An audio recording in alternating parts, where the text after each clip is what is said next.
စီအစဉ်အမီခေပြိုင်နိုင်ငံရေးရှုထောင့်ခေါင်းစဉ်စစ်အုပ်စုရဲ့အတူအယောင်ရွေးကောက်ပွဲနဲ့ပြည်သူတို့ရဲ့နိုင်ငံရေးရည်ချင်းဆိုတဲ့အကြောင်းအရာပါမင်္ဂလာပါရှင်ခေပြိုင်နိုင်ငံရေးရှုထောင့်အစီအစဉ်ကနေကြိုဆိုလိုက်ပါတယ်ဒီနေ့မှာတော့လက်ရှိမြန်မာနိုင်ငံရဲ့နိုင်ငံရေးအခင်းကျင်းမှာအဓိကဆွေးနွေးစရာဖြစ်နေတဲ့စစ်အုပ်စုရဲ့အတူအယောင်ရွေးကောက်ပွဲနဲ့ပြည်သူလူထုရဲ့တကယ့်နိုင်ငံရေးသဘောထားဟာဘလို့ရှိနေတယ်လဲဆိုတာကိုသုံးသပ်တင်ဆက်ပေးသွားမှာဖြစ်ပါတယ်အခုလောမြန်မာပြည်မှာဒီမိုကရေစီဆိုတဲ့စကားလုံးဟာနေရာတိုင်းမှာဖောင်းပွားနေပါတယ်အာဏာသိမ်းစစ်ကောင်ဆောင်ရဲ့မိန့်ခွန်းတွေစစ်ကောင်စီလက်အောက်ခံပါတီတွေရဲ့မဲဆွယ်မှုတွေမှာဒီမိုကရေစီဆိုတာကိုမပါမဖြစ်သုံးနှုန်းနေကြတာပါဒါပေမဲ့ဒီနေရာမှာမဲဆရာရှိတာကဒီမိုကရေစီဆိုတာမဲပုံတဲ့မဲထည့်လိုက်ရုံတက်တက်ပဲလားဒါမှမဟုတ်ဒီထပ်ပိုတဲ့အနှစ်သာရတွေရှိနေသလားဆိုတာပါပဲနိုင်ငံရေးတိဖန်ပါမုခလီယိုနာဒိုမော်လီနိုရဲ့ကောင်းမွန်တဲ့ဒီမိုကရေစီဆိုတဲ့ theory အရကြည့်ရင်ဒီမိုကရေစီရဲ့အရေးအသွေးကိုရှုထောင့်၃ခုနဲ့တိုင်းတာရပါတယ်အဖွဲ့အစည်းတွေမှန်မှန်ကန်ကန်အလုပ်လုပ်ရလားဆိုတဲ့လုံထုံးလုံနီးရှုထောင့်ပြည်သူတွေတကယ်ပဲစိတ်ကြည်နပ်ရလားဆိုတဲ့ရလတ်ရှုထောင့်နဲ့လွတ်လပ်ခွင့်နဲ့တန်းတူညီမျှမှုတွေတကယ်ရှိသလားဆိုတဲ့အနှစ်သာရရှုထောင့်လို့ဖြစ်ပါတယ်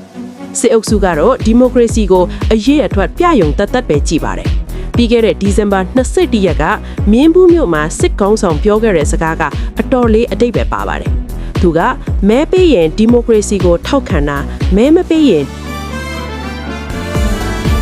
ပြည်သူရဲ့တကယ့်သဘောထားကိုသိနိုင်ဖို့အတွက် Social Insight Foundation SIF နဲ့ဗမာရေးရာနဲ့ပဋိပက္ခလေ့လာရေးအဖွဲ့ BACS တို့ရဲ့စစ်တမ်းတွေကိုကြည့်ရအောင်ပါ BACS ရဲ့မြန်မာကိုလေးစားစစ်တမ်းအရထိုင်းနိုင်ငံရောက်မြန်မာပြည်သူ68%ဟာ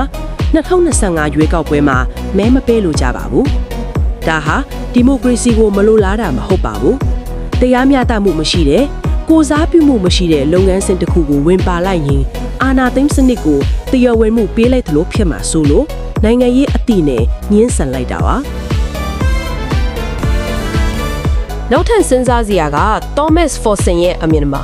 သူကတရားဝင်မှုရှိမရှိဆိုတာကိုအာဏာကိုမေးခွန်းထုတ်လို့ရလားကြောက်ရွံ့မှုမရှိဘဲကန့်ကွက်လို့ရလားဆိုတဲ့အချက်နဲ့တိုင်းတာပါတယ်အခုမြန်မာပြည်မှာတော့ဝေဖန်ရင်ထောင်ဒဏ်ကနေတေတံထိပေးနိုင်တဲ့ရွေးကောက်ပွဲကာကွယ်ရေးဥပဒေဆိုတာနဲ့ဗဇက်ပိတ်ထားပါတယ်အာဏာပိုင်ကိုမေးခွန်းထုတ်ခွင့်မရှိတဲ့ပတ်ဝန်းကျင်မှာရရှိလာတဲ့တိတ်ဆိတ်မှုဟာထောက်ခံမှုမဟုတ်တယ်လို့အတင်းကျပ်ပါဝင်ခိုင်းတာဟာလေဒီမိုကရေစီမဟုတ်ပါဘူးစစ်အုပ်စုကခန့်အပ်ထားတဲ့ UEC ဆိုတာကလည်းသူတို့အာဏာတည်မြဲရေးအတွက်လိုတလိုပုံဖော်ပေးမဲ့ရန်တရားတစ်ခုသာဖြစ်နေတာပါနိုင်ငံရေးပါတီတွေကိုဖျက်သိမ်းတာမျှတတဲ့ရှင်ပြိုင်မှုမရှိတာတွေဟာဒီမိုကရေစီရဲ့စံနှုန်းတွေကိုအစကတည်းကဖျက်ဆီးထားတာဖြစ်ပါတယ်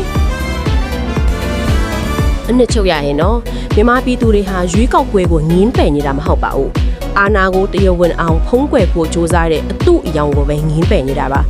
စစ်တမ်းတွေကပြသနေတာကတော့လွတ်လပ်စွာပါတီဖွဲ့ခွင့်နိုင်ငံရေးသမားတွေလွတ်မြောက်ရေးတည်င်းလွတ်လပ်ခွင့်နဲ့မဲဆန္ဒရှင်တွေရဲ့လုံခြုံမှုဒါတွေမရှိဘဲကျင်းပတဲ့ဘလို့ရွေးကောက်ပွဲမျိုးကိုမှဆိုပြည်သူတွေကအယုံအကြည်မရှိဘူးဆိုတာပါပဲ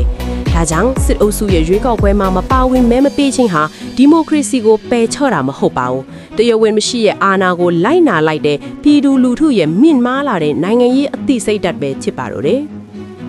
ဒီနေ့အတွက်ခေပြိုင်နိုင်ငံရေးရှုထောင့်အစီအစဉ်ကိုဒီမှာတင်ရပ်နိုင်ခွင့်ပြုပါနားဆင်ပေးခဲ့ကြတဲ့ပြည်သူအပေါင်းကိုကျေးဇူးတင်ရှိပါတယ်